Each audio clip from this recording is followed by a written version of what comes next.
Terrible towel. What's going on here? What is that?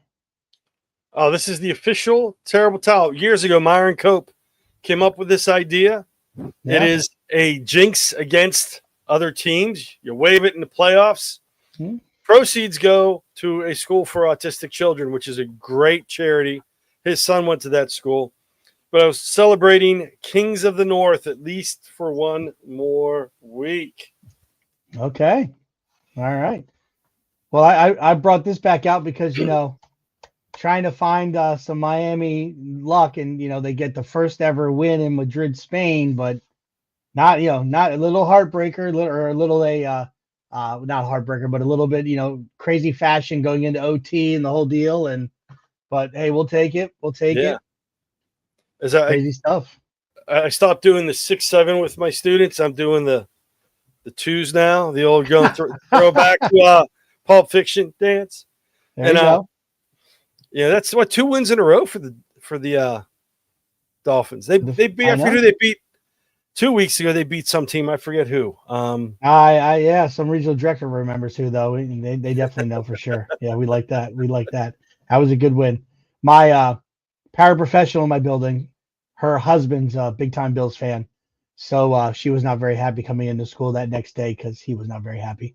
And I'm like, listen, I congratulated him on the win early. I days before. I'm like, hey, it's gonna be a great win for you guys. Good job. Just want to congratulate you now. So I was pleasantly surprised. I was very happy with the win. The funny part was we had to make a run up towards Slippery Rock. There was an event for the educators, the student education majors up there, and my daughter's ride. Their ride broke down, and she's like, can you get us, if we get a ride up to this event, can you come get us? And I'm like, what's going to happen? It's supposed to go till 6. I'm like, the event is going to end early. We're going to get called. We're going to miss the fourth quarter. It's going to be a 1-score game. And I'll be listening to this on the radio, hearing like the greatest ending. And it was playing that way. And then we got a pick 6. Mason Rudolph drove him down for a touchdown, and we got a fumble for return for a touchdown. I was like, thank you. But I had it called up until like the last 6 minutes of the game. I'm like, oh. Mm-hmm. Yeah. Yeah, the historical feel. It's crazy. Well, hopefully we're battling internet issues here. I've been battling Xfinity for a week and a half now, switched over to a new service, and man, let me tell you. So right now I'm running off of a hotspot. So hopefully we're coming across pretty clear in the live stream, and hopefully everybody can hear us just fine. Cool. But yeah. Let me give you some words of wisdom from a great sage. And this is like my words for the Steelers this week, but also with your internet issues. Ready for it?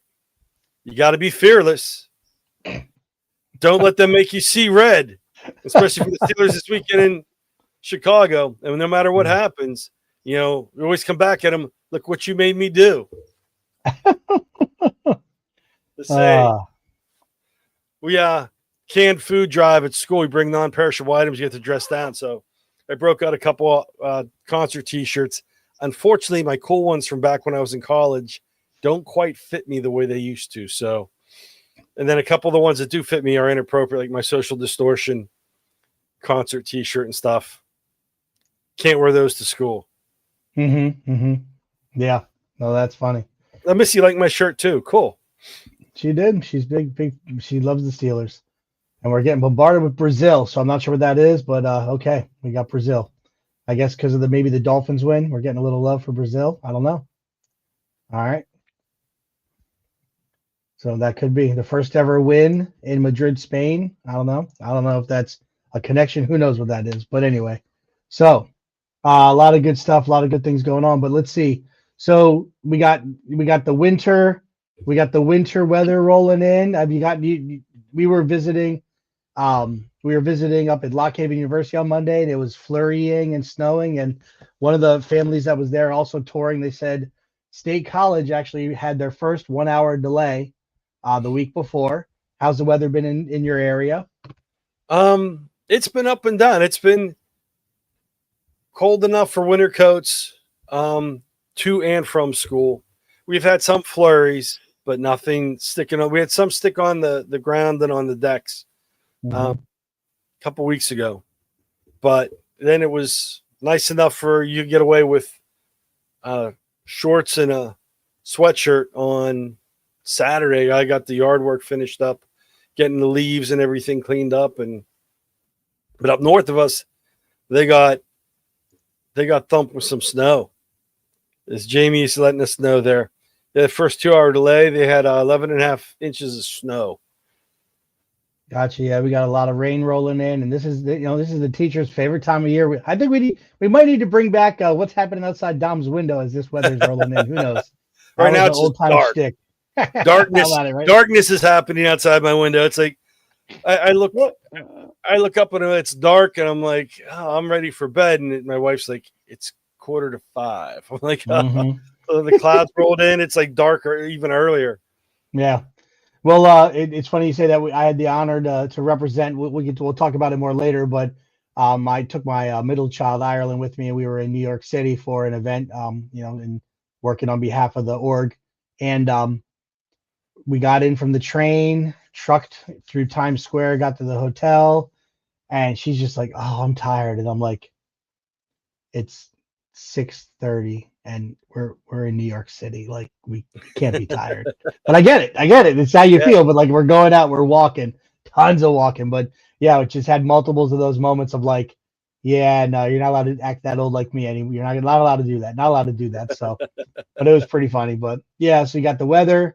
Got Thanksgiving coming up. All of my students are wanting me to play Christmas music and stuff. And my line right now is, guys, you can't get to that you can't get to that holiday, you can't get to that celebration till you kill the bird. You got to kill the bird. I go, I'm not talking about the Eagles. I'm not talking about football. I said, we got to have some turkey. And so they're just like, so that's been like the mode going on in the classroom. But you gotta really celebrate Thanksgiving. We've had Thankful for Tech. You got to really focus with all that. I don't agree with you, Missy. I love the white stuff. This beard is, turning as white as the snow. I need more. We need more snow this year. I got my firewood delivery coming Saturday, so I'll be stacking wood, so we'll be ready to go. But how have things been, overall? I mean, so Steelers are on some wins. Mason Rudolph, he's going to be in. Who knows? Did Tomlin release today what happened with Rodgers? Rodgers wants to start. He doesn't need surgery. I didn't catch everything that was said, but they said it's a possibility. I think someone said on the radio 50-50 that he could start. They said if they had to do surgery, I heard they'd have to put a cast on it, which would prevent him from starting. So that was the big question. Yeah. Does he or doesn't he have to have surgery? Yeah. And honestly, I'm confident in Mason Rudolph. Aaron Rodgers has pleasantly surprised me. I will say that. I was not expecting much, but he's been – they said he's looked a little gun shy, which, I get it. But he's moving around well, and he's tossing the ball. Just, everyone has not so great games. Sure. But he's been doing really well, so I'm happy. I don't think Mason Rudolph can necessarily carry a year, but now to jump in for a little bit, give Rodgers that spell that he needs, and then go in. He just hasn't had that ability. But it's a great situation to have with backups. And according to the Steelers, when they drafted him in the 3rd round, they had a 1st round grade on him. Now, is that PR spin or are they being legit? Who knows? But that was. I remember whenever they drafted him, they go, we had him graded in the 1st round. We got a steal in the 3rd. And Ben Roethlisberger was not happy because he was not anywhere near ready to retire when they drafted the man who was supposed to replace him. Yeah. Yeah. Who knows? You look at like Drake May and 1st round guy and how horrible he was last season. Now you get Vrabel in the New England and what he's doing with them. Like, it's just who's around him and who develops him and who's calling the play. And bottom line is they got there for a reason, right? They got there for a reason. The irony is Steelers drafted Vrabel, and he was he was defense linebacker, edge rusher kind of position. I don't know if he was a light lineman or but he didn't do well. We cut him, and then New England picked him up, and he scored all those touchdowns. Going in as as a Dolphins fan, another reason to not like the Steelers. Thanks for adding another one on my list. I appreciate that. You should have kept them on the practice squad, it would have resulted in so many less issues in the Dolphins I don't think Patriots they had the era. practice squad back then.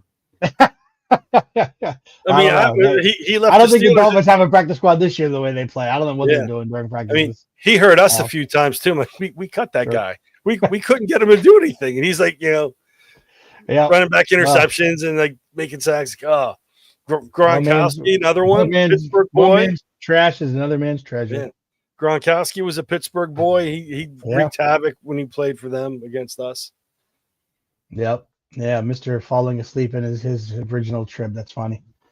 Well, a lot of stuff going on, a lot of weather. If my internet wasn't glitching the way it was, I had the Weather Channel over here. We're at that time of year where we can geek out as unprofessional teacher meteorologists, and goal of getting 40% of our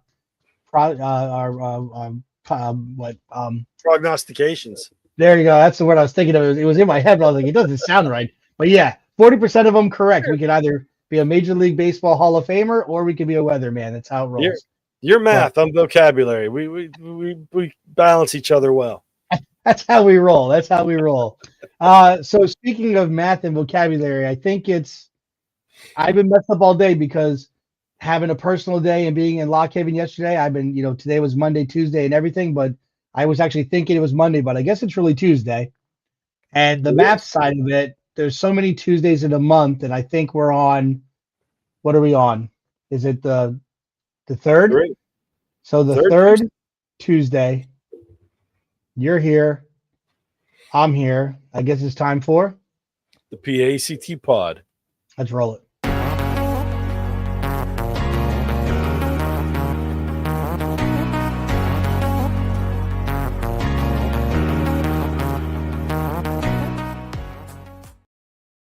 Welcome to the PAECT Pod, a show for educators by educators. PAECT is 100% volunteer-run organization in Pennsylvania and beyond.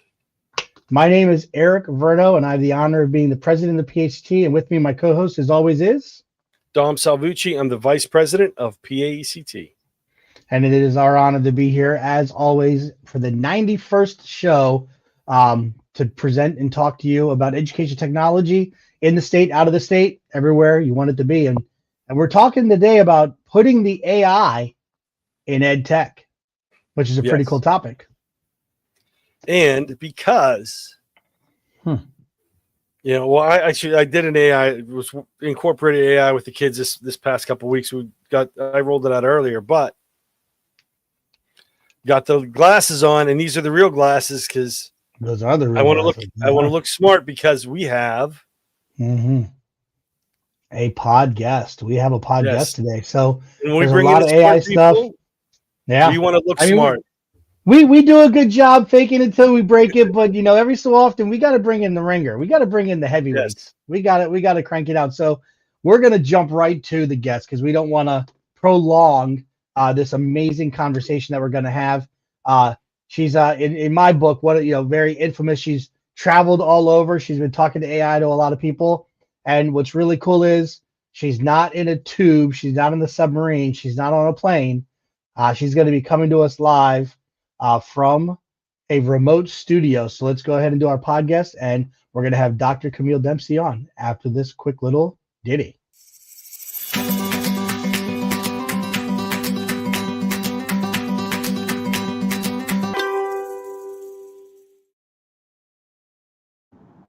The one and only Dr. Camille Dempsey. How are you this evening?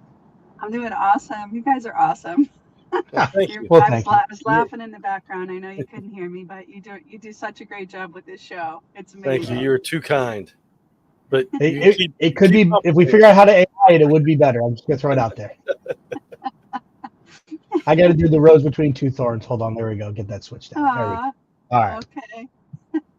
All right. Well, we truly appreciate you being here. We know you're very busy. You've been traveling all over. It's awesome. I shared one of your stories in New York City. I had the honor to be speaking at an AI event, and I got to share your story about how you were working with, I believe it was, correct me if I'm wrong, you were overseas. Was it Brazil? You were meeting with different university professors or whatever, and you were talking to them and had them put their published works into AI. Is that where that went down?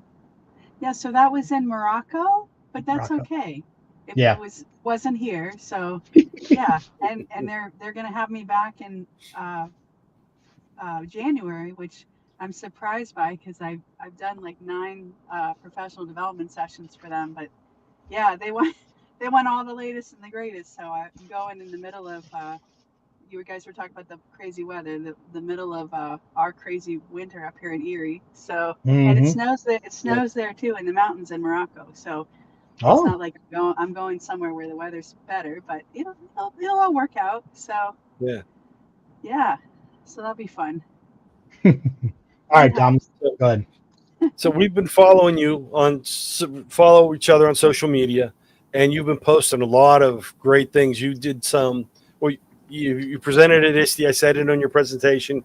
You did that the flash session. I forget exactly what it was called, but you did the session at ISTE. You've presented all over the place. You were in Morocco. Recently, you were at was it the PA State House or was it in Yeah, so DC?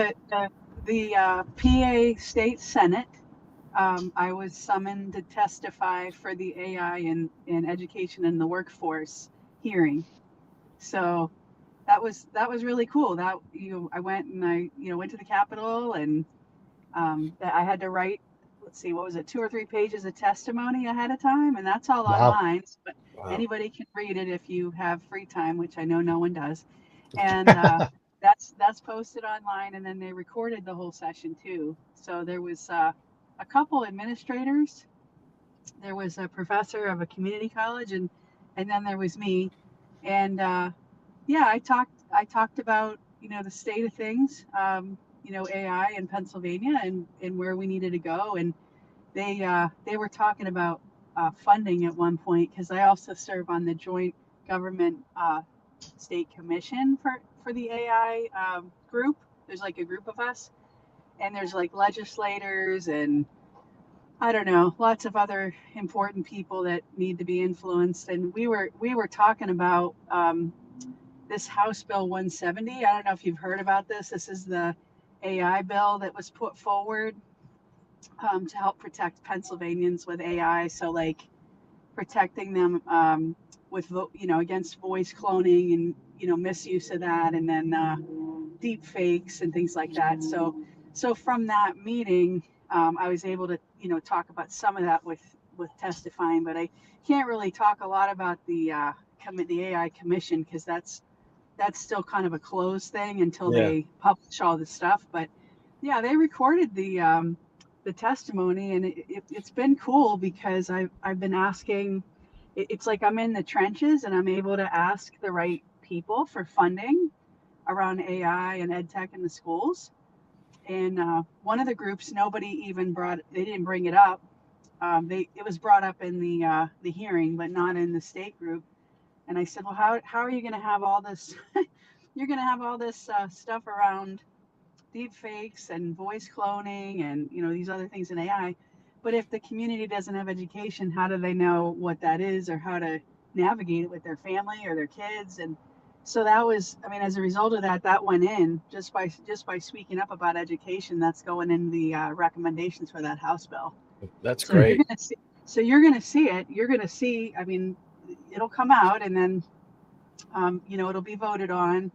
And yeah, so that's been really important work. I'm not a politician, so that was a really hard thing for me to, No, to but kind of like, you have the background knowledge, and you're a good voice to be heard on the topic. Is it from your experience and your travels? How does Pennsylvania fall in with approaching this? Because I think that in some places they're just hands off, but it seems like Pennsylvania is stepping up sooner rather than later. yeah, I mean it's pretty similar across the country right now. I mean some states are really lagging behind. I mean in terms of like legislation, we already had the governor pass the law actually against AI deepfakes being used improperly, and that was a result of issues with bad actors creating um, deep fakes of children, like so for predators basically, so child pornography. And so they passed that. I think that was in June. And now there's another one that's coming. And I can't think of what the focus is. I want to say it's voice cloning, or it's, I can't think of what it is right off the top of my head. But so that'll be coming along. But yeah, I mean, I think somebody from the organization, you know, whether it's PAECT or, you know, education, you know, either higher ed or, you know, K to 12s, like we need to have seats at the table. So, I mean, I've been watching for opportunities for to pull other people in. And right now it's a lot of that's kind of quiet. It's like within these small groups, but I think as time goes on, it'll spread. And then your question about the other states. So I think Pennsylvania is doing really well as far as the legislation. I think a lot of the states are still struggling with regulation around it because of what, you know, our president has said about, you know, undoing a lot of the regulation to give these companies the ability to just like fly forward.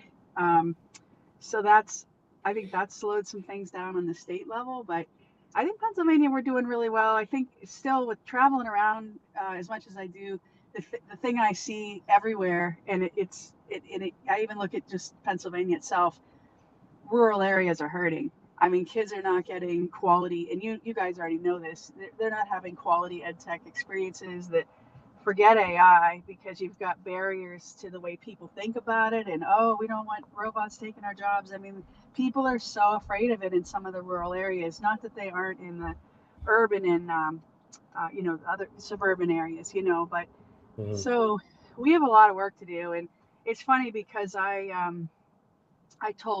reached out to Eric just because of the time.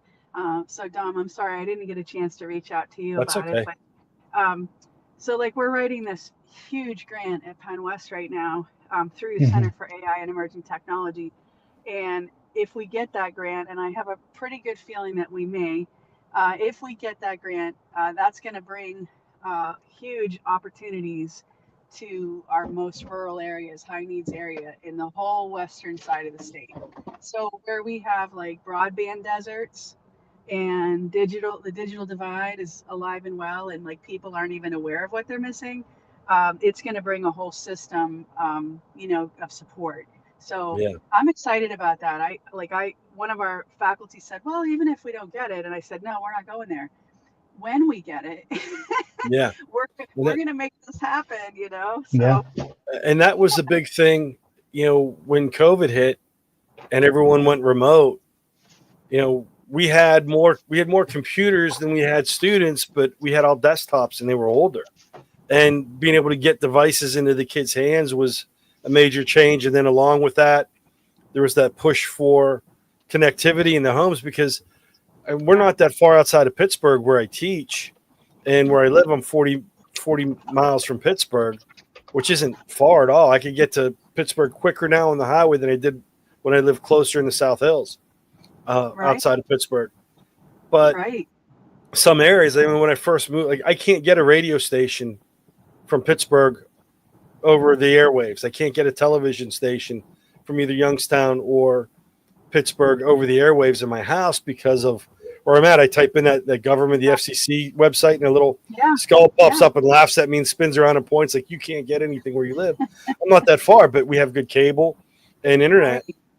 So, and there's places where I teach where they're down in valleys, and it's very, I'm not going to say mountainous, but it's very hilly for the Pittsburghese. It's hilly. And, you know, signals don't go everywhere. Cell service and stuff is rough. So having that connectivity is a big to do. And PA is really pushing to get the data centers here. I know there's several around Pittsburgh that they're trying to put in.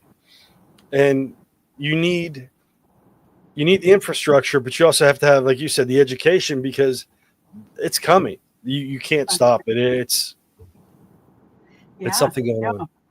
Yeah, I mean that's so true, Dom. I mean, one of the things I've been hearing is how in some of the areas, and I kind of knew this before, but every so often I like to check in with some of the teachers and IUs and things. But you know, we still have teachers working in areas where they have dial-up, and you know, with their home, and their phone bills are $400 to $450 a month. And I just think, wow, that's just wrong. I mean, we talk about the speed of our internet. Like, I know, and I lived down in Pittsburgh for a little while, and I had Verizon FiOS, fiber technology, and it was like lightning fast. And I'm up here in Erie, and it's pretty fast, but it's not that fast, And Yeah. then I think about like these rural areas like Venango east of us. I mean, Venango, if you're in Venango territory and east, you've got it bad. I mean, their whole region is just, it's like black, blackout. So yeah, I think, and there are things happening with like the Economic Trade Commission. Like we've been trying to get information from some of these organizations who are trying to expand upon that, because like when you're writing a grant and you're trying to help with access and get thing like AI into these schools, I think it's worthwhile to look at that. So yeah, I mean, we got a long way to go, but I'm encouraged. We have like, if we get that grant, like I said, we've got 30 professors in all kinds of areas, from computer science to education to let's see, we had somebody in animation. Like if you think about all this stuff with AI and the teachers, how cool that's going to be. And then we have our AI and technology student ambassadors, and they'll be involved. And of course, the teachers and the IUs. And then we've got code.org is on board, Common Sense Media. So like some of our heavy hitters that already do professional development. Technovation is another one that they're on board today. And there's a whole bunch of others. So, we're going to, hope to have a really great, situation with that. And we're going to be doing a lot of credentialing, creating some things at Penn West with AI, so teachers can take, whether it's classes or whatever, we're working it out, or just credentialing. We have the AI endorsement we're working on. So, teachers can take, it's 4 classes, and you get the state PDE, endorsement on your cert. So yeah, I mean, there's a lot going on, and I'm excited. So yeah, I can understand. I mean, and that's, with everything going on with, we have emails bouncing around our district. Someone clicked on the wrong link, got an email, and we're getting hit. Borough I live in, they got a phone call or something and paid over $100,000 to the wrong, who knows where. And with all that stuff going on, like, I'm always getting phone calls and texts about weird stuff, and like, hey, we, click this link, you owe this delivery, you owe that. And people need educated or not, because people panic all the time. And you hear about, like, I'm getting to be that age. You get the senior phone calls, like, oh yeah, this is, and I'll kid around with people. Your grandson's in and I don't have a grandson. Your grandson's in prison. I'm like, well, good. He owes me money. He hasn't returned my car. Keep him, and I'll argue back with him. But it's a serious issue where people are getting, sending money to these, and a lot of it's, deep fake. Now they're able to use the voice cloning, and it's not just someone mumbling in the phone. It's getting very serious. Yeah. Yeah. So that, even beyond the schools, we have to educate the public. Well, it's funny, what you're talking about, I think, is hugely important. I was on a radio show recently, and I asked my students, I'm teaching one EdTech class this term. I said, do any of you listen to the radio anymore? And everybody in the room was like, no, Dr. Dempsey, we don't listen to the radio. And I like really realized, wow, like things have really shifted. You know how things are shifted, but then, when you talk to like the younger generation, you really get you get the sense of it. So I thought to myself, so why did I say yes to this radio show? And then I got to thinking, well, the whole point of this radio show was to help educate parents about chatbots. And I thought, they're listening to radio. Yeah. There's still parents listening to the radio. And so when I talked about it in class, I said, I really love streaming, and I love reels and all that kind of, like, I love the same stuff you all love. But I said, I just feel like I still want to listen to the radio once in a while, and I said, I want to have, when it comes to, teaching, and I'm always trying to influence the students that are going to be teachers to think about this. Like, we always want to have our hand in all these different things that are happening with technology, and like, in order to understand the whole evolution, maybe, and I said to them, maybe it's a good thing for you to listen to radio once in a while. or throw a record. Like, do you have anybody have a record player? Or like parents have a record player? Or like, Yeah, we discs got one. or, Yeah. yeah. So, I mean, being connected to all this kind of stuff is just really healthy. It's part of Hmm. our culture. It's part of being connected. And I'm always talking about mentor teachers. It's part of being connected to what your mentor teachers can relate to. But Yeah. so I was on this radio show, and I talked about chatbots, and of course, social emotional chatbots are the biggest thing in AI right now. It's the fastest growing technology, and there's concerns, there's benefits, and I'm starting to notice like an uptick. Like people, like I think teachers are really wanting to know more about this, because their students are tapping in, and like teachers are using it. But Yeah. I just thought the whole radio thing was really interesting to think about. Yeah. And and a lot of the radio stations are cross pollinating. They're going they have the radio show, then they're putting out excerpts and podcasts, and they're doing snippets, and they have I guess we would call back in the day the intros or the transitions in between commercials. Right. They have, they're pushing that out on social media, and they're also playing that when you come back from commercials and whatnot, are going into a commercial. But it's, I don't know, from a historical standpoint, I can incorporate it easily.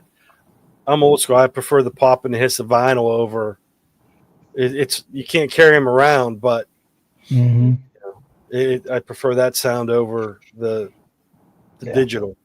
Well, it's cool you do that, Dom, because you talk about the record player in the classroom and some songs that Yeah. you're playing. So it's good. You can't lose that. And you look No. at now, it's like all the radio stations. Like, how many radio stations do you listen to in the car? And you hear the iHeartRadio, and you're like, oh, they got bought out.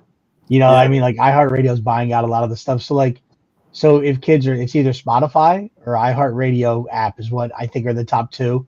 So Yeah. they're kind of listening to radio, but through a streaming platform ish. But yeah, you're right though. It's definitely different, and you want to make sure you're targeting the different people. And what I thought was interesting is, so I don't know if you've heard of, it's AIforeducation.io, and they're a nonprofit doing a lot of work. And one of it might have been the CEO, I forget exactly what her title was, but she was speaking in New York City Friday, and they did this survey, and she alluded to it being national. I don't know how many exact people were, but they surveyed teachers and they surveyed students. So it wasn't anything with the parents, and it was and she was asking everybody, what do you think the top concern for teachers was, right? And then Dom, I'll ask you, what do you think the top concern for teachers with AI was? Cheating. And that's what all of us in the room thought, right? That wasn't. That the top now that was the third on the list for teachers. First, kind of what Dr. Dempsey was saying, right? Job replacement. Now, Yeah. the students, when they surveyed the students, what was the number one concern for students? Cheating. Huh. And she jokingly said, like, she's just like look at the data. The kids are more worried about cheating. Teachers are more worried about job replacement, losing their jobs. It's just kind of interesting. Like, so even like just that concept, they're growing up with it. They're seeing a Yeah. lot of it happen, and it's more of that. I'm working really hard to do X, Y, and Z, and Joe over there is just popping it onto ChatGPT, or he's breaking out Perplexity or Claude, whatever, Grok, and he's like typing it in, and boom, he's turning something in. So it's kind of interesting the way things are rolling out. So I'm sure, how are you utilizing AI in your classes, Dr. Dempsey? We'll go to the Oh, you're collegiate talking to level. me. Yes. Okay. Yeah, You yeah. you call me Camille, by the way. That's I fine. know, I Yeah, know, I know. but So, well, because I boy, there's so much I could say about that. Sure. Because I teach the at least this term the educational technology course for the undergrads. So the one Mm-hmm. that they for PDE to get their certification. They pretty much have AI embedded into most of the assignments. Okay. And what I do is I call it a digital sandbox at the beginning of the term. And I tell them that we're going to experiment with this, and you're not going to be in trouble. No matter what you do, you're not going to be in Mm-hmm. trouble. But you have to disclose how you're using it, and we're going to figure out together. And I thought that was really important. We're going Yeah. to figure out together what Mhm. the ethical issues are and what we shouldn't be doing with it. And So we started slow. I talked about the terms of use and why are we using AI, right? Like what is the outcome when we're teaching? So Mhm. and it's backwards design, right? Like what is Right. our outcome? What are we assessing? What is it we want the students to learn? Then they did a little exploration with AI, and most of them, believe it or not, this year. Now, last term this wasn't the case, but this term most of them had already used it. So Mhm. they're using it with or without us, and that's Sure. true in schools K-12s too, Yeah. which is I know crazy to think about, but so we use it like for research. Today I asked them, oh, how did you use AI for your lesson plan assignment? Because they have to do a tech integrated lesson plan. And rather than lecturing them on all the components, I give them the links to the resources. So our state standards, the ISTE standards. I gave them the PA SAS site, lots of different things. And I said, okay, well, set up an account for this. Just gave them some basic things. Um, Blew through, and I did a little video. I said, if you don't want to listen right now, just listen to the video later. So I did a video of the different facets of the lesson plan, and most of the universities in Pennsylvania, we got to do this whole. I hate to say it, but it's a horrible long lesson plan template. Like, Mm. and I say to them, you'll never have to do all this, but you've got to do it for your student teaching or whatever. So Mhm. today, so they know they can use AI, and they know how they can, they're allowed to use it because we've talked about it. So today I had them just go around the room, um, tell me how you used AI for this assignment. What are some of the strategies and things that you did? So they talked about their prompts. They talked about using it to generate ideas. One student said, Dr. Dempsey, how you want us to make sure we put everything in APA style format. I asked AI to format it for me. One student said, I used it to fine tune what I had already written, like make some suggestions on what I had already written. So yeah, they're getting it. So I mean, we're using it in assignments. We're using it for inquiry and exploration. So if we don't know the answer to something, we go on and I tell them, well, we're not using it as a Google search because we could do that. Why would we want to use AI? But let's see what we can come up with in terms of curiosity about where we can take what we're wondering about. So we'll do stuff in class just on the fly, to see. um, I'm using it a little bit in grading, cautiously, um, Mhm.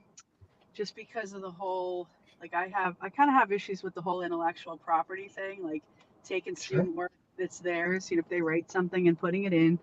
But when I do use it, I tell my students, hey, for this one, I'm gonna learn and I'm gonna experiment and putting some of your ideas in.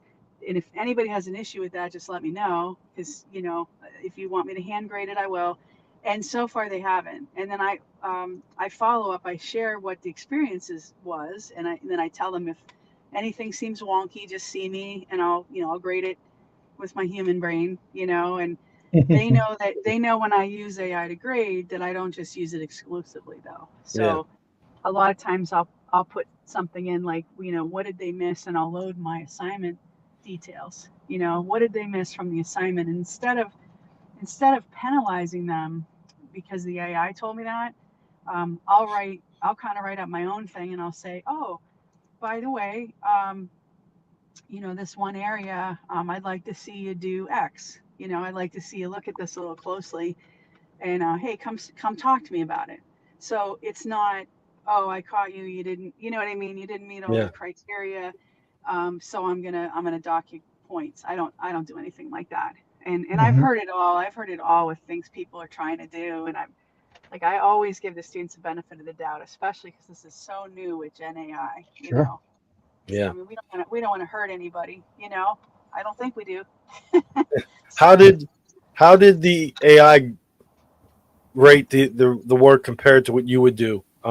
Did you put it up through a rubric or yeah, just so put guidelines in? yeah, no.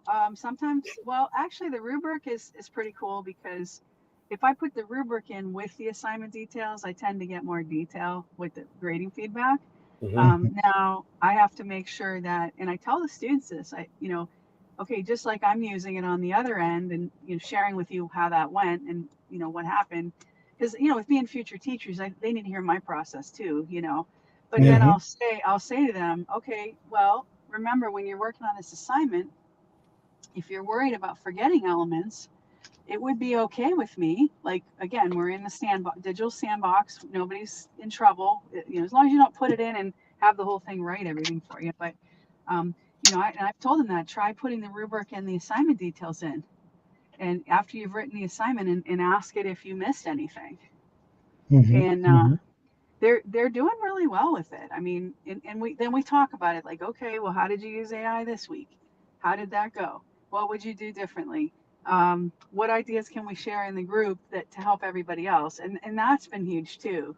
Like students who are like, oh, I didn't think about using it that way. Oh, I didn't know we could use a prompt like that and have it help us with the idea generation, or load today. One of them said, Dr. Dempsey, I didn't know that we could load a worksheet, like like if like some professors, I think most of them at Penn West are still they're doing digital, but every so often they get somebody who's old school who does like paper rubrics or whatever. Mhm. And they said, I didn't know you could upload a paper rubric and it would read, AI would read the categories and create a rubric for you. I said, oh yeah. I said, there's tons of stuff it can do from, different pages and so forth. So, and it was cute to watch the students' eyes, like, big as saucers, like, oh, Mhm. and I'm like, yeah, isn't that cool? We never had that when we learned to be Yeah. teachers. So you You know, enjoy that. Yeah, you enjoy that. but the power of it is your conversation. Like Yeah. Yes. Yes. the learning back and forth. That's huge. Like, and Yeah. to break, like I think early on, you broke down the barrier. You created that sandbox. You created a safe place. It's like what we do when we build connections with kids, but yet you're doing it with that AI concept and conversing back and forth, learning off of each other. There's different examples where I'll use it and say, listen, I used Wayground and I put in a PDF of a test that I've given, and I had to generate new questions. Let's evaluate it. Look over it.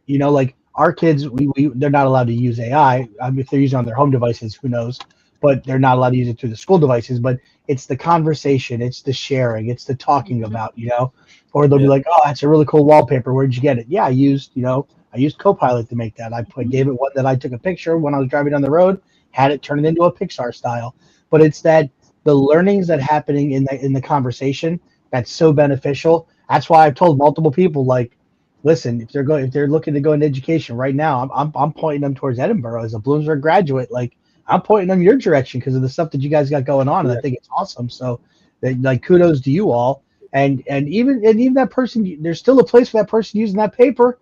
All right, I'm not throwing all the paper out, right? I Yeah. still learn some Amen. things on Amen to paper, that. right? Yeah. Yep. Yeah, it's all Yeah. it's good. It's a healthy blend. Um, Yeah. yeah, really Yeah. good. Yeah. Well, Uh, and I should have said this before, Eric. Thanks for sending people our way. Yeah.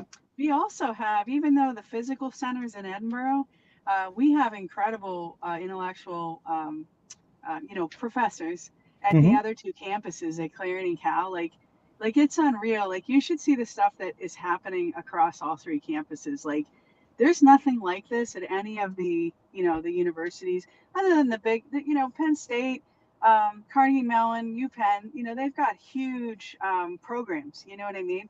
But Hmm. as far as like the state schools and some of the smaller or medium universities, there's nothing like this. And I'm really proud of like all the people that are coming together to make things happen.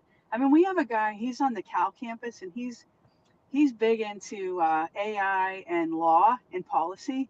He's an Mm. attorney and he teaches this stuff in his classes. And I keep saying to him, you realize what a big deal this is, like for students graduating from Penn West? And I'm out here doing partnership work with all these organizations who need help. Like we're talking about school districts right now, but let me tell you, I haven't had to do any outreach at all to anybody else because they're all coming. Like last week, last week, aside from traveling, I had like the United Way. There was a local accounting firm, like, and all of them are saying the same thing, which is like, do you have students that are graduating after Penn West who we can hire? And one of the kind of shocking things I heard last week was, and I've heard this like around, but like to actually hear it from like an employer, where they're saying that they're going to eliminate like entry level jobs and hire an undergrad who knows how to use AI. They can train their whole firm and use the AI for the low level stuff and do the higher level function. Like this is how a lot of the employers are starting to think. And so universities need to wake up. Like I worry about in Pennsylvania, one of my worries is that a lot of universities aren't moving fast enough, and, to train people, not even just in teacher prep, which is a problem. Teacher prep's a problem across the state. Yeah. Sure. Professors who are like, I'm not doing this. I'm going to retire before I have to do this. Not everybody. There's a lot of, go-getters that are going with it, but just the training the students in all these other areas, like, so that bridging that divide, like that's been part of what I've tried to do at Penn West is influence. Like, hey, do you know, like go back to the business department. Do you know I just met with this accounting firm and I did a whole presentation on AI, and here's what they're saying about who they want to hire. Are we ready with the students, with AI? So, and I'm doing that within all of our schools, and that's actually moved some things, which is really cool. Yeah. So that professors can start to think about, not that they're not, but think about what students need when they graduate, before they graduate versus what we're used to, it's changing so much quicker. Yes. Than whenever, Eric and I were back in the Stone Age. Dude, like when you made a comment about lesson planning, my professor was he was from Virginia Tech, and he worked with Carol Ann Tomlinson back in the day, and we had this. I have it in a folder somewhere here in the office, and it was like 11 by 17, and it was the triple copy, like the quill. So when you wrote on sheet 1, it's kind of like Monsters Inc. and the goldenrod paper comes to me, and like he got that copy. There's all these copies. We had to watch we videotaped, and we had to watch the VCR, the VHS recording of the different teachers and grade on this, and it was like 52 points that we had to hit in the lesson. And I'm like, man, I just my lesson plan for the pledge was 3 pages long. The Pledge of Allegiance. Are you like? So I know what your students are going through. I mean, obviously, hopefully it's not like that anymore, but some of the stuff they go through. But again, it builds that strong foundation. But talk about how things have changed, Dom. Woo, buddy. Oh, they're not using the triple ply paper anymore. No carbon paper, no triple ply paper. Well, what you're saying is really something, Eric, because we still in teacher prep have a lot of pressure to make sure they understand UBD. They know, all the components of the lesson plan, the standards, like that's still all coming from the state, Right. But what's become difficult is, with AI being able to automate so much of that, is spending enough time with them that I know they have the basics down. Do you know what I mean? So I do worry with AI and this is a learning thing. If we use it too much, number one, do we get lazy? And I talk about that with my students. And number two, like MIT came out with that study about, if we outsource too many things to AI, it's called cognitive offloading is the term they use. Then we're not exercising our brain, like the muscle of our brain. And then what happens? Like, does our brain start to atrophy? Does it, so then there's that. And then there's also, thinking about, okay, did we just gloss over things, or like, do they really know this? And AI just makes everything move so fast. I don't know the answer to those things yet, so I think we need more time. Yeah. Now, obviously, AI is more advanced technology than many things, but weren't those similar concerns when Google search came out and Google came out and they were so good? Like, and there's other examples, but that's just as close to an AI as you can get. But like, I get it, and we can't throw the baby out with the bathwater, and you want to make sure they understand that line. But there's going to be new tasks and techniques that fill those voids, kind of a deal that AI is helping offload. There's that again, who knows exactly, but like I still like you gotta ponder it too. It's not like it's just a brand. We've never had technology come around the corner that totally blindsided us. So interesting though. Sorry, Dom, I cut you off. No, that's okay. Like I did my writing, and we talked about this before. Did the writing thing. I had them write on paper because I do have kids I figure if they're going to go into AI with the prompt and the research, like they showed me their notes, and I read over the notes, made comments. They did their rough draft on paper. I wrote comments back and forth, and I sat and I went over each rough draft with the kids in my history class. And then they typed it into Google. We uploaded it into one of the tools I use, and they got the feedback with the rubric and such. But for fun and games, I uploaded a couple papers with the rubric, and it was very cut and dry. And I'm like, looking like, well, I remember like the conversation I had with this student, and we discussed that's totally out of the conversation when you upload a paper and like, here's the criteria, here's what the student did. You lose all of that, like where they explained, well, is this okay? Well, yeah, you can get by with that. And if this was a full blown, concept, you would have to do more. Right. And, it was just like, I told the kids, I said, I find out I'm nicer than AI. Not that I'm insulting AI. I said, but I'm a little more lenient than, the rubric states. Mm-hmm. Yeah. Because you lose that that aspect of what happened in the classroom, what was the interaction leading up to them turning the paper in.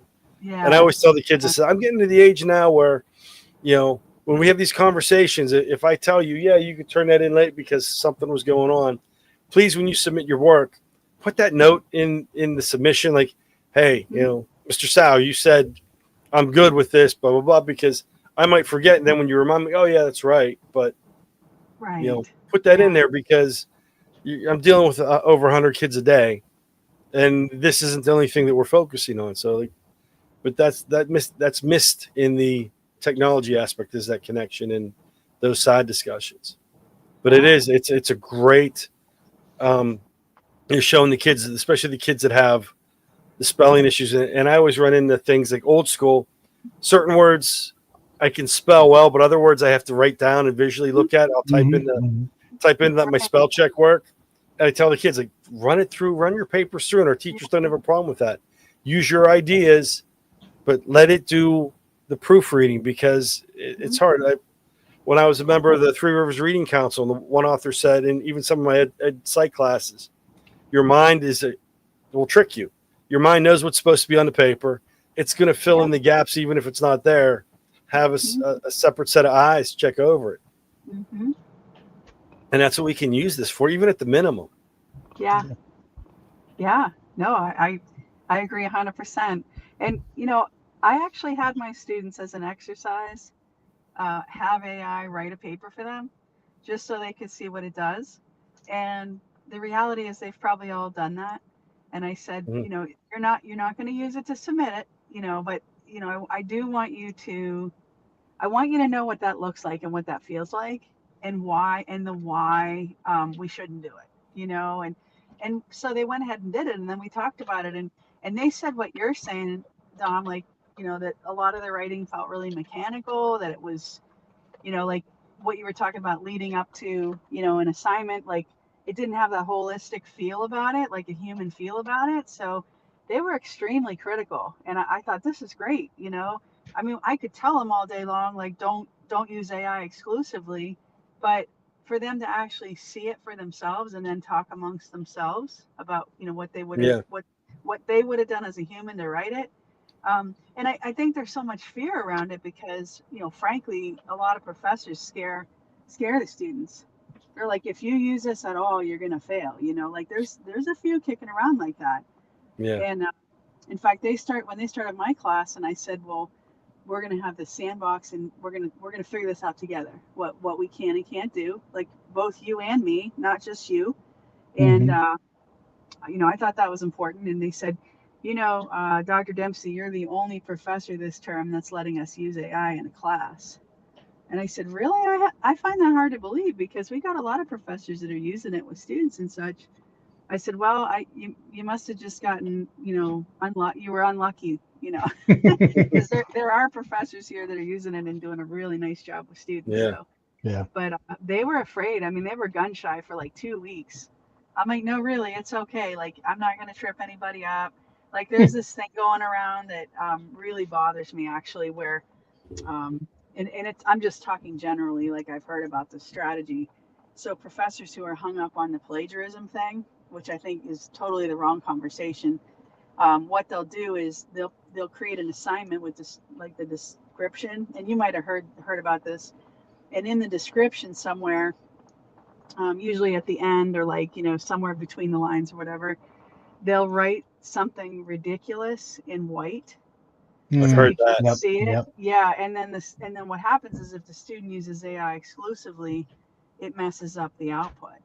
So if it's like, you know, Santa's reindeer who's wearing a green sweater did this, and this, you know, was eating, you know, spaghetti meatballs, it messes up the whole, you know, the output. But, you know, I think, wow, if professors are spending that kind of time on tripping students up, why can't they spend the time on working with them on appropriate ways to use it? You know what I mean? Yeah. So I don't like that idea of like, you know, and I Right. actually had a conversation with the professor.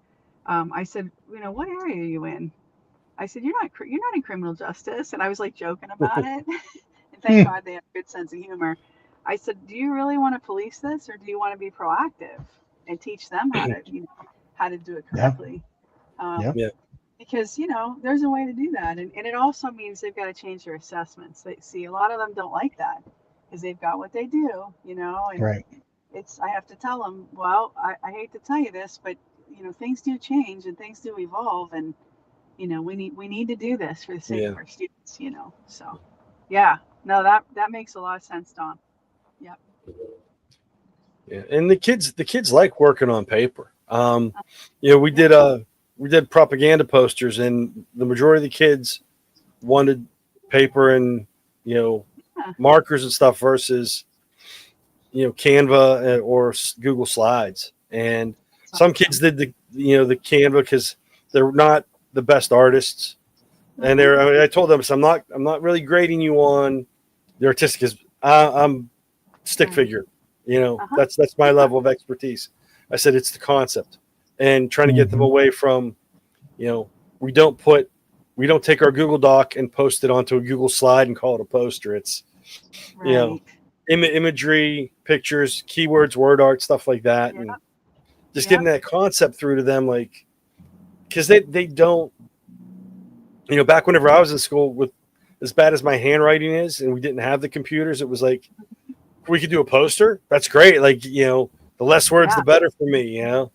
And nowadays it's like, well, we could just, you know, put up like how many sentences, like it's a poster. We're not writing sentences. We're not doing bullet points. You do a couple keywords, word art. This is, you know, awesome. do the images.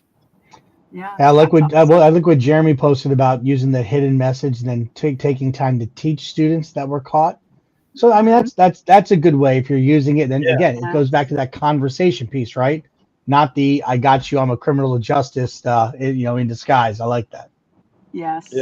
Yeah, I agree. I remember, Dom, to your point, I was in I think it was 9th grade civics class, or no, it was a social studies history class, which I know is what you teach. And we had our choice between writing a paper and making something for the teacher that demonstrated that we you know, had learned whatever it was. And I remember spending like something like 30 hours on this. It was a painting of King Tut, and I brought it in, and I mean, it was like, oh, this was great, you know, like what you were saying, working by hand, and you know, you think about it, that's a technology, you know, like paint and paper, and you know, all these things, and we forget that too. And and you're right, like kids need to be able to manipulate things and have the muscle memory of what it feels like. Well, we're not just on screens, and I totally can relate to that. Yeah, absolutely. And that's the one thing, and you know, well, with me, and I've told this story before, as most of my stories that I've been told by my students and family, and we've heard this how many times. I'm like, and you're going to hear it again. You know, with writing on my board, I have special guest writers come up. The kids come up and write for me because I'll be writing and I'll scan it and I'll put it out, and I use like Notebook LM to make a podcast, and I've had bad words pop up because my handwriting is not very good. And it's just like, oh, like I didn't write a bad word on the board. I go through, make sure on my notes, like nothing can be, it's certain words we can't pause when we're writing them because the abbreviation is bad, and the kids will try and catch me. Like I'll be writing assassination and kids start asking questions like, not yet. Let me finish the word. Oh, that's funny. And because we'll talk about, and if you watch drawings and stuff in front of this class, you have to watch what you do. And, because when you run it through those things, what the AI will pick up and translate it as, or what the kids do. So, well, we're gonna have to listen. This is an amazing conversation. Yes, and we got Camille in her car. Truly love having you on. We definitely have to have you on again. Love everything that you're doing. Maybe we could bring on some of those professors that are working with the pre-service teachers. Maybe we can have some of your pre-service teachers come on, because I think, I don't know, maybe do we have a student chapter happening in the area in Penn West at all? We do. Yeah, we Okay. do. Yeah, maybe they're in the middle. They're kind of in the thick of finishing up their last weeks of class, but yeah, we have some great people. So yeah, for sure. Maybe try to get them on. Obviously we'll wait till after the holidays and everything that next semester or whatever, but you could prime the pump early and we'll throw some extra credit. We'll give them. We'll have Dom deliver some donuts to them and take care of them. But definitely. So it's been an hour. Instagram kicked us off because we've been going so long. Just so you know, I just noticed we hit the hour. We hit the hour mark. Message popped up on the back end. Wow. But it's been amazing, and I truly appreciate it. That's why I said we're definitely going to sign you up to have you come on again. Definitely, I think, I don't know what the concept would be, how many times to have you in, but like with the ever evolving landscape of AI and what it is and how it's being utilized appropriately, that conversation not only is amazing for the students that you're working with in your room, the professors that you're working with, but for the members of PAECT, and selfishly for Dom and I having those conversations with you this evening as well. Yeah. So we truly appreciate that and truly appreciate you so much. Really do. So thank you so much for your time this evening. Dom, did you want to finish out? No, I think we're good. I do want to say, like, you didn't mention when you were talking about Penn West Cal, the old nickname for that, it was my first master's degree came from there, was Harvard on the Mon. Oh yeah. Okay. Oh, to give a shout out to that university. A lot of my friends went there. I'm an IUP undergraduate, but I got my master's from Cal U with my first master's. Okay, well that's good to know. All right. Yeah. I like the towel. That's awesome. Thank you. Awesome stuff. All right. Well, thank you so much. You have a lovely and amazing rest of your evening. Safe travels home, and best of luck with the grants and everything that you have going on. So keep us in the loop. You too. You guys are awesome. Thank you. Thank you. You. All right. See ya. Bye. And for for regular listeners, why we didn't ask her about her superpowers? She's already been on. We've already hit her up with the superpowers, and she has phenomenal ones. That is amazing. Yep, you are right. We would stick with the content because we've already covered the other stuff. But she's a fantastic presenter, knows the content, and she's doing wonderful things. It was great to have her on, and we appreciate that. It is amazing. It is amazing. So I know our time is running, so we're not going to get into too much, but here's what we're going to do. We're going to try something new on the pod. We've got QR codes. So if you happen to be watching, you want to scan the QR code. This takes you to the PAECT calendar, paect.org/calendar. Check our events that are happening in November and then the beginning of December. We talked about a lot of them that were happening last month, but we've got our virtual meeting, and then we're going to be having our in-person meeting and getting a lot of things together and really getting things together and ready for PAECT. You want to check out this separate QR code. We'll just take you to the website, paect.org. So we truly appreciate you taking that opportunity to check that out. Making sure, that our sponsors that we've been scrolling them, talking about them. We'll spend our next podcast. I'll talk a little bit about the Toddle meetup that happened in New York City and the amazing things. You want to talk about how a company's really utilizing AI in a powerful way. They definitely are. So truly appreciate them, but we truly appreciate everybody being on tonight. We had a lot of people listening, a lot of people commenting. We just got to give the festive look here at the end. What do you think, Tom? Got to make sure we give a little Happy Thanksgiving. So Thanksgiving. All right, we got big football games happening, right? So the Dolphins aren't playing Thanksgiving Day, or the Steelers? What are they playing Thanksgiving Day this year? We're Sunday in Chicago, Chicago, which Gotcha. has been a field of horrors for the Steelers, from what I understand. All right. And go from there. I don't know when we play. I forget who the Thanksgiving Day games are. Yeah, but we got some great games will be on TV. You got the parades, the Macy's, Thanksgiving Day parade. Got some good turkey stuffing, the whole deal. We'll talk about Thanksgiving, being Thanksgiving comatose later, and the naps that will ensue. And but truly hope you all have an amazing Thanksgiving. Truly thank you for all you're doing for kids. Yes. It's important, but take that time to rest, relax, prop your feet up, and and just share the stories with family, share the stories with your kids. It's one of the most powerful things we can do. Yeah, and that's one shout out for people that do share those stories. StoryCorps, look that up. StoryCorp, StoryCorp. I can't remember if it's .org or .com. I think it's .org. Okay. They are creating a large, oral history of people's families in the United States. So check that out. I run that as an assignment with my kids. It's like, this is a great time. I really wish my friends and I would sit around with my grandparents and listen to the stories. I really wish I had the technology to record them back in the day, because we could pass the stories on, but not in their voice. And that's something that's fading away. If you get that opportunity, please, if nothing else for your family, record that, because those stories can't be replaced. They can be repeated, but they can't be replaced. Yep. No, definitely. All right. Well, truly want to thank you all for being here for this lengthy edition, but amazing edition of the PAECT Pod. And remember, as always, PAECT. We are the voice of EdTech in Pennsylvania and beyond. Let's thank our sponsors. Have a great night. Good night, everybody. PAECT and the PAECT Pod would like to thank all of our sponsors.